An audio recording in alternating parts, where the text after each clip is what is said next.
Selamat siang, selamat sore. Mengenalkan nama saya Yusufan Hartoyo. Saya adalah mahasiswa STT Alphamega Semarang. Dan hari ini adalah suatu kebenaran firman Tuhan yang saya akan share. Saya ada satu tugas untuk mata kuliah Pentakosta, teologi Pentakosta. Dan menurut saya ini adalah tugas yang menarik karena kita bisa sama-sama belajar lebih lagi mengenai firman Tuhan, di mana apa kata Tuhan mengenai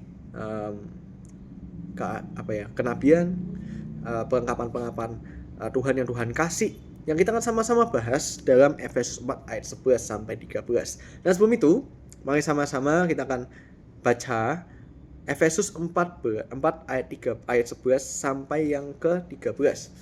Dan ialah yang memberikan baik rasul-rasul maupun nabi-nabi, baik pemberita Injil maupun gembala-gembala dan pengajar-pengajar, untuk memengkapi orang-orang kudus bagi pekerjaan pelayanan, bagi pembangunan tubuh Kristus, sampai kita semua telah mencapai kesatuan iman dan pengetahuan yang benar tentang anak Allah, kedewasaan penuh dan tingkat pertumbuhan yang sesuai dengan kepenuhan Kristus. Kita akan sama-sama bahas ya. Karena menurut saya ini ayat yang menarik dan penting juga untuk kita bisa tahu, karena pada saat kita mengenal satu ayat ini, ada pastinya tafsiran-tafsiran yang berbeda, pro dan kontra mengenai ini. Ini itu apa? Dimana kuasa yang Tuhan kasih, pengungkapan yang Tuhan kasih, seperti karunia bahasa roh, karunia Roh Kudus, mujizat, dan banyak lainnya, apakah sampai sekarang masih ada, atau pada saat zaman Alkitab sudah selesai dikanonkan, itu sudah selesai gitu ya. Beberapa gereja berpendapat kalau itu sudah selesai pada saat gereja dikanonkan, dan ada beberapa yang pendapat kalau itu belum selesai. Selesainya setelah Tuhan Yesus datang kembali, sampai ada kepenuhan kesatuan iman. Setiap ada kesempurnaan yang sudah datang ke dunia ini. Nah, kita sama-sama bahas. Aku tapi rindu buat kita sama-sama juga untuk membaca dalam bahasa Inggrisnya. Ya, kita sama-sama baca ya dalam bahasa Inggrisnya, yaitu ada di Ephesians 4 verse 11-13. And he gave some apostles and some prophets and some evangelists and some pastors and teachers for the perfecting of the saints, for the work of the ministry, for the edifying of the body of Christ, till we all come in the unity of faith and of the knowledge of Son of God, unto a perfect man, unto the measures of the statures of the fullness of Christ. Kita sama-sama baca juga dalam King James Version-nya dia. And he gave some apostles and some prophets and some evangelists and some pastors and some teachers for the perfecting of the saints, for the work of the ministry, for the edifying of the body of Christ, till we all come in the unity of the faith and of the knowledge of the Son of God, unto a perfect man, unto the measures of the statures of the fullness of Christ. Nah, kita sama-sama lihat di mana Tuhan memengkapi baik rasul-rasul, nabi-nabi, pemberita Injil, dan banyak lainnya. Tapi ada satu pertanyaan, kita akan sama-sama bahas beberapa pertanyaan. Totalnya ada 5. Kita bahas satu-satu mengenai ayat ini ya. Kita akan sama-sama baca, 4 pertanyaan. Yang pertama adalah fakta-fakta tentang pro dan kontra karunia jawatan rasul nabi dalam sejarah gereja. Nah, sejarah gereja ini sangat luas ya teman-teman ya, karena pada saat kita melihat sejarah gereja Katolik dan gereja Ortodoks itu sudah agak lama. Setelah itu ada gereja Protestan, dan setelah itu ada banyak aliran seperti Pentakosta, Karismatik, Injili, dan banyak lainnya. Dan mereka semua punya tafsiran atau kata belakang pendapat tentang firman masing-masing. Kita kan sama-sama baca yang pro dulu. Mayoritas dari gereja Pentakosta, Karismatik itu mereka percaya tentang satu karunia yang masih ada sampai sekarang ini. Nah, dari tahun 1900-an pada saat kegerakan ini muncul, gereja-gereja ini muncul, melihat kalau pekerjaan Roh Kudus itu masih ada, masih relevan, termasuk rasul dan nabi. Kegerakan seperti tahun 1904, 1908 pada saat Pentakosta pertama kali naik, pelayanan 5 jawatan menyatakan kalau jabatan rasul dan nabi dibangkitkan kembali untuk memulihkan tubuh Kristus menjelang kedatangan Kristus. Jadi kuasa Roh Kudus itu masih ada sampai sekarang ini juga. Dan mereka masih mempraktekannya, mereka berdoa dalam bahasa roh, mereka berdoa meminta jawaban dari Tuhan. Dan banyak dari mereka mungkin kalau dilihat dari latar belakang Protestan atau Injili atau mungkin Reform mungkin kayak beda gitu ya, tapi mereka masih percaya. Dan banyak gereja karismatik modern percaya jabatan ini diperlukan untuk pertumbuhan, pengarahan profetik, dan peneguhan gereja. Bukan saja ada tapi diperlukan. Jadi artinya dipush gitu ya, dipush supaya jemaatnya juga mengalami. Maka dari itu mungkin kita lihat di sini sekarang ada banyak gereja-gereja karismatik yang kurang sependapat dengan gereja Protestan. Gereja Protestan percaya kalau itu ada karunianya, tapi nggak wajib, dan itu mungkin pada saat zaman-zaman itu aja. Tapi gereja-gereja karismatik mereka percaya, bahkan mereka nge-push jemaatnya supaya ayo kamu kalau mau rindu dapet toh gitu. Tapi ya ada juga kontra dari hal ini, di mana gereja reform dan evangelikal tradisional berpendapat kalau jabatan rasul dan nabi itu bersifat fondasional dan berhenti pada saat kanon Alkitab ditutup. Kapan kanon Alkitab ditutup? Pada saat pertama kali ada Alkitab dibukukan kitab gitu ya. Nah, pada saat para rasul dari awal tuh wafat, rasul-rasul yang Tuhan udah kasih firman dan sebagainya wafat. Nah, jabatan rasul atau nabi itu sudah selesai gitu. Karena kalau misalkan masih dibuka, itu kan membuka celah penyalahgunaan otoritas ajaran sesat melalui Alkitab gitu ya. Maka dari itu sudah tidak ada. Nah, dalam konsili dan pengakuan iman klasik seperti Westminster dan Belgium tidak menyatukan rasul atau nabi sebagai struktur jabatan gerejawi semasa kini. Nah, jadi kita bisa lihat dan selidiki kalau ini berbeda secara fungsi dan peran. Jadi untuk fungsi dari gereja karismatik dan Montekosta itu masih ada sampai sekarang ini, perannya juga masih ada sampai sekarang, dan waktu operasional masih ada sampai sekarang ini. Tapi gereja Reform Evangelical dan gereja-gereja mungkin kayak Katolik dan Ortodoks juga fungsi ada, peran ada, tapi tidak sampai sekarang ini. Waktu operasional sudah selesai pada saat kanon selesai gitu. Atau pada saat zaman rasul-rasul sudah nggak ada, itu sudah selesai. Nah, kita bisa lihat di sini di Efesus 4 ayat 11 sampai 13, dan ialah yang memberikan baik rasul-rasul maupun nabi-nabi, baik pemberita-pemberita Injil maupun gembala-gembala dan pengajar-pengajar untuk melengkapi orang-orang kudus bagi pekerjaan pelayanan dan bagi pembangunan tubuh Kristus. Nah, karena aku latar belakangnya dari gereja karismatik ya, Pentakosta karismatik, aku masih percaya kalau masih ada yang namanya karunia-karunia yang ditujukan untuk melengkapi pelayanan-pelayanan orang kudus. Pekerjaan pelayanan seperti ada bahasa roh dan sebagainya itu masih ada. Karena pada saat zaman sekarang ini bukannya zaman semakin baik, karena zaman itu akan semakin buruk gitu ya. Sampai Tuhan datang, orang akan mengenal Kristus dan mereka akan menyatakan kalau Tuhan ada juru selamat, tapi ya pasti masih ada lah yang tidak percaya gitu. Meskipun mereka sudah dengar Tuhan Yesus tapi tidak percaya gitu. Nah, pada setelah nanti Tuhan Yesus datang, kesempurnaan itu ada. Tuhan yang sempurna datang ke dunia lagi untuk kedua kali. Menurut saya itu baru zaman-zaman nubuat, karunia, dan banyak lainnya itu selesai. Tapi sampai itu belum terjadi. Karunia tersebut itu masih ada sampai sekarang ini. Nah, kesimpulannya apa menurut saya? Kalau itu tergantung tafsiran ya.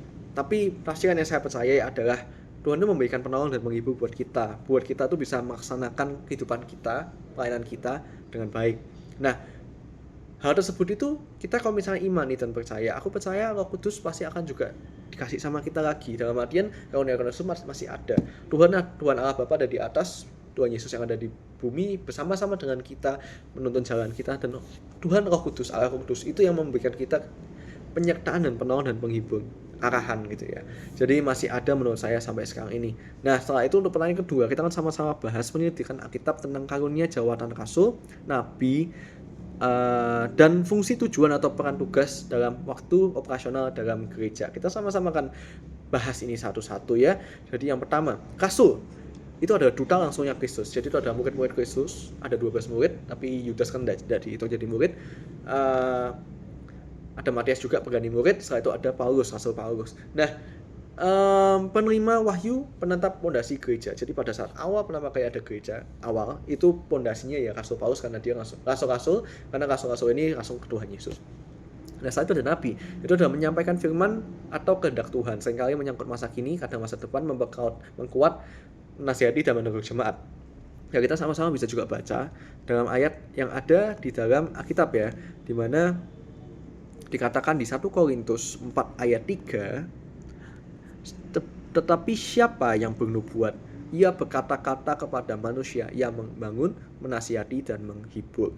Nah, itu adalah nabi. Nah, teman-teman, setelah itu kita akan sama-sama lanjut. Tujuannya itu adalah untuk melengkapi orang percaya dan membangun tubuh Kristus dalam kesatuan iman dan kedewasaan rohani. Nah, waktu operasionalnya, sebagian menafsirkan kalau rasul dan nabi itu hanya aktif pada saat zaman-zaman awal gereja. Fungsi fondasinya sudah selesai. Yang lain menafsirkan bahwa fungsi ini berlanjut sampai ada kesatuan iman yang secara eskatologis belum terjadi. Nah, ini ada pandangan dari teologi Pantekosta dan karismatik. Nah, kita kan sama-sama bahas juga untuk pertanyaan berikutnya teman-teman ya. Nah, pandangan-pandangan tentang hal ini tuh gimana gitu kan, zaman itu Nabi dan Rasul sudah selesai gitu ya. Nah, apakah masih ada sampai sekarang? Nah, ada beberapa orang seperti David Yonggi-cho, gereja Full Gospel di Yoido, percaya kalau jabatan dan Rasul dan Nabi itu masih aktif dan dibutuhkan untuk ekspansi kerajaan Allah. Rasul, pelopor penginjilan dan pendirian gereja, Nabi mendengar suara Tuhan dan memberikan arah profetik untuk gereja. Setelah itu ada C. Peter Warner dari New Apostolic Reformation menekankan pentingnya jabatan Rasul modern sebagai pemimpin gereja yang strategis dan visioner. Nabi berperan menyampaikan suara Tuhan secara spesifik dan memberikan arah rohani. Bill Raymond dari Christian International Ministry membedakan antara gift of prophecy bahwa jabatan Nabi harus diuji tunduk pada firman tetapi tetap vital bagi pertumbuhan gereja. Satu ada Michael Brown, teolog karismatik modern, di mana mengakui fungsi Rasul dan Nabi masih mungkin berlangsung, tapi kehadiran teologis dan tunduk sepenuhnya kepada Alkitab. Setelah itu teman-teman masih ada banyak, tapi aku akan bahas cuma 4 ini. Nah, intinya dari Pentakosta dan karismatik itu menurut saya mereka masih percaya kalau jawatan Nabi atau Rasul itu masih ada sampai sekarang ini. Tapi tetap fokusnya adalah ke Tuhan, Alkitab sendiri. Bukan berarti kalau misalkan ada suatu hal tersebut sampai naik dewe gitu ya, bisa membuat suatu tafsiran yang mungkin berbeda dan melenceng. Tidak, karena tetap Alkitab harus menjadi suatu hal yang menjadi dasar. Kalau misalkan itu sudah di luar itu, seperti keinginan manusia, itu sudah bukan dari Tuhan. Nah, ini harus hati-hati juga, karena kalau misalkan gereja karismatik dan Pentakosta, masalahnya biasanya di sini ya. Pada saat suatu pemimpin masih sudah terlalu besar, udah punya nama, jemaatnya biasanya lihat dia ya, karena kan mereka domba-dombanya, dia adalah gembalanya. Tapi gembala yang sebenarnya itu bukan gembala pendeta, tapi gembala sebenarnya itu ada gembala agung kita, itu ada Tuhan Yesus. Nah, kita harus menyadari kalau hal ini jangan sampai terjadi. Semua ke praise worship semuanya tetap harus kepada Tuhan. Pada saat biasanya ya pendeta-pendeta sudah mulai melenceng, akan ada teguran-teguran dari Tuhan pastinya yang akan membuat dia tidak melenceng lagi gitu ya. Tapi sebelum itu terjadi, kita akan melihat beberapa evidence-nya orang yang sudah tidak dipakai sama Tuhan tapi dipakai oleh dirinya sendiri untuk menyebarkan Injil, bukan untuk kemuliaan Tuhan tapi untuk kemuliaan dirinya sendiri. Biasanya mungkin secara urapan, kalau tak lihat ya, beberapa pendeta-pendeta besar itu secara urapan tidak langsung turun, tapi pelan-pelan Tuhan tidak pakai, dan akhirnya kaki Dian pun di lift off dari Tuhan, dari hal dari itu. Namanya firman Tuhan itu pure dari Tuhan, jadi nggak bisa disatu-satukan untuk kepentingan manusia sendiri. Setelah itu yang keempat adalah aplikasi dalam gereja masa kini dan pelayanan pribadi. Nah, dalam gereja lokal, pemulihan struktur pelayanan 5 jawatan dipandang sebagai cara untuk menjangkau dan membangun gereja-gereja secara holistik.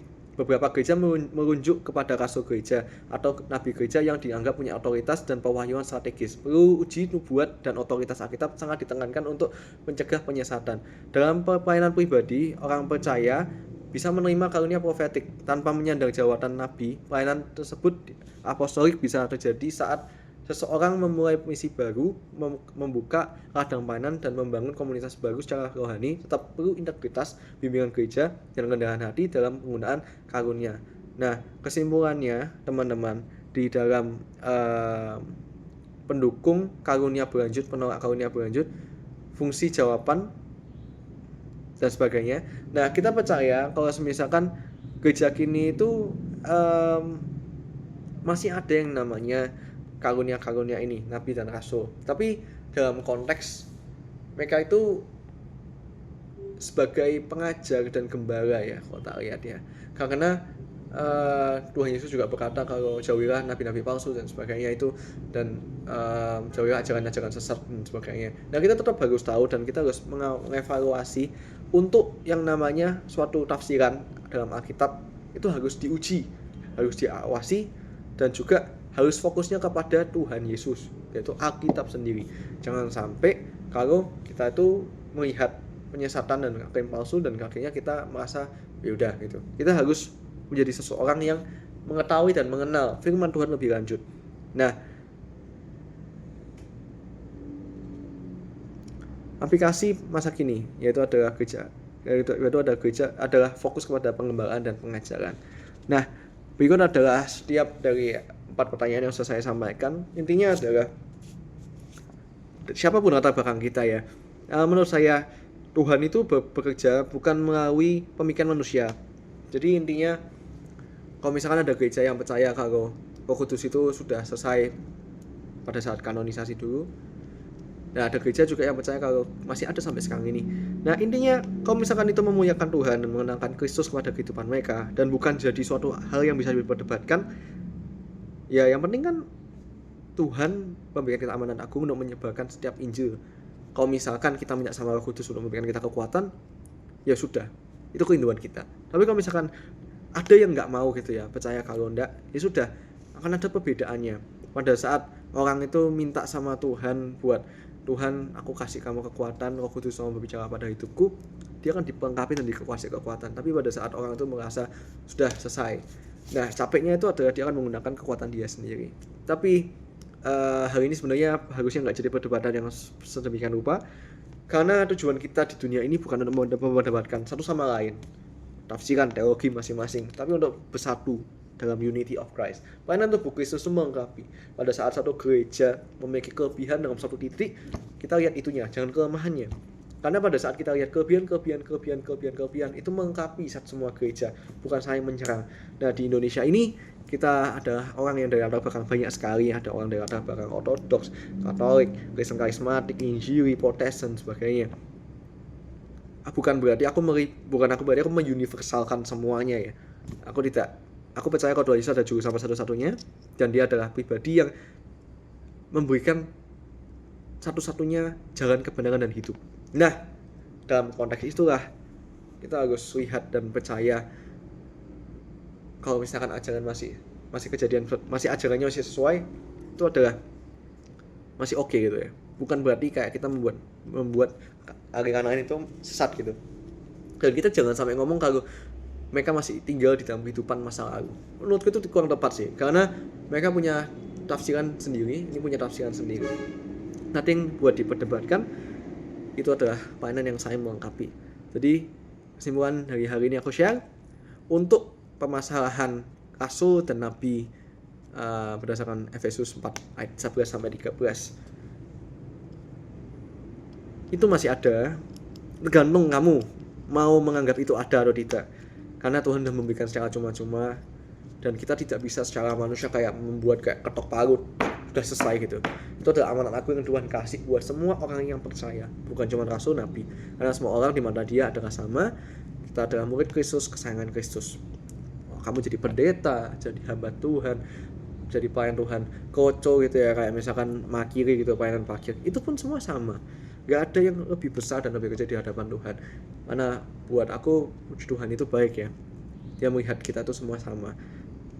Biji mata Tuhan, pada saat Dia menciptakan kita pertama kali, itu adalah yang Tuhan juga pasti lihat dalam kehidupan kita. Maka dari itu ya Tuhan datang buat orang-orang yang berdosa kan, yang gak kenal sama Kristus. Jadi itu tujuan kita, mengenal kasih Kristus, menyebarkan kasih Kristus dimanapun mereka berada, dan bukan kita memperdebatkan hal yang sebenarnya tidak perlu diperdebatkan. Hari-hari ini kalau misalkan teman-teman lihat ada banyak orang yang memperdebatkan tentang ijazahnya Jokowi gitu ya, padahal itu sebenarnya tidak harus diperdebatkan, karena tidak membuat suatu hal yang baik dalam hidup kita juga. Jokowi sudah selesai jadi presiden, sekarang malah diperdebatkan. Itu tidak perlu diperdebatkan sebenarnya. Nah, sama halnya menurut saya Kristen itu atau Katolik atau Ortodoks kan fokusnya ke Tuhan. Jadi ya kita fokusnya ke Tuhan aja, nggak perlu fokus sama yang lain-lainnya. Mungkin seperti itu kira-kira yang aku mau sampaikan. Terima kasih. Semoga bisa memberkati. Tuhan berkati.